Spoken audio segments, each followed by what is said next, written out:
during the government of Rojas Pinilla. Certainly, a lot of them were concentrated in Bogota, the capital of the country.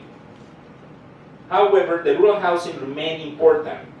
In departments as Boyacá, especially affected by violence, the amount of investments in rural housing was as high as the amount invested in urban projects. In spite of the Instituto's natural inclination to concentrate its financial resources and human capital on urban housing plans, they had some doubts about the way the social housing policy had been developed by prior governments. The Instituto considered that previous policies, focused on the mass construction of houses in the periphery of the cities, had nurtured the gradual depopulation of the countryside. Instead of that, the new orientation they proposed sought to take the housing policy to the scattered plots of our peasants as an extension of social justice of the state, which meant to take the housing to the countryside instead of moving the countryside to the urban perimeters of the towns. The housing policy had to be oriented to those peasants who were the victims of the clash of political passion and its multiple pernicious consequences. Along rural housing, small and middle cities in peripheral regions also receive special attention by Rojas Pinilla's new policy. In the case of Colombian Caribbean cities, after 1953, the ICT increased considerably the number of houses built or projected there. What these figures demonstrate is that in spite of the clear concentration of the Institute in the main cities of the country, in the Andean regions, in the interior, it also extended its influence toward previously neglected peripheral regions like the Colombian Caribbean. However, unlike the devastated fields of Boyacá, the Eastern Llanos, or Tolima, the Caribbean didn't suffer similar levels of violence. Why the Instituto did turn its attention to the region? The analogy expressed in the proceedings introduction of the first National Seminar of Housing provides a reasonable explanation. Peace, bread, and houses. While the region didn't have to face the brutal consequences of war, the Colombian Caribbean, especially its city ports, Cartagena and Barranquilla, were crucial, earning the bread for the national economy as a whole.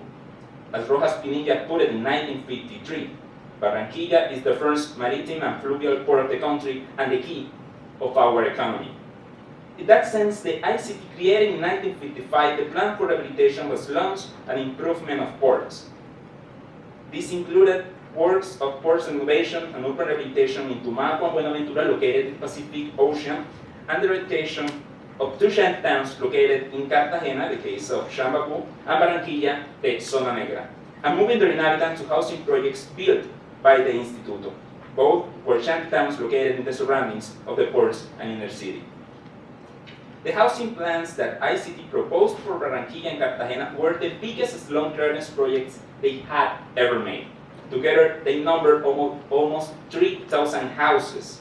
No single plan in Bogota, Medellin, or Cali, the biggest cities in the Andes, exceeded these figures.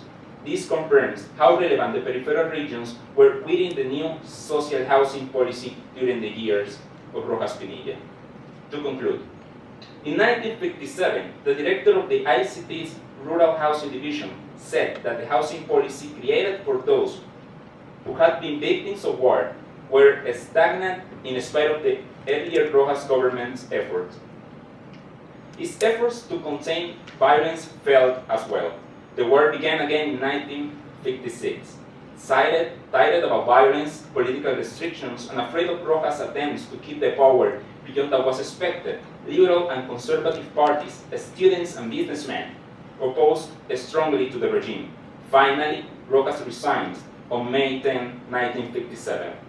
He failed to fulfill the duties he had acquired in 1953, the pacification of the country and the making of national unity. In order to do this, Rojas had made of social housing a tool for transforming the country according to his original aims and the image he had about state and citizenship. Aware of the implication, lack of states present in the prevalence of violence in some regions across the country, he sought to expand the boundaries of the state authority. Housing, as well as other public institutions, took part in this duty. The alleged failure in the making of a new social housing policy is therefore an expression of the general failure of Rojas' state project. Thanks.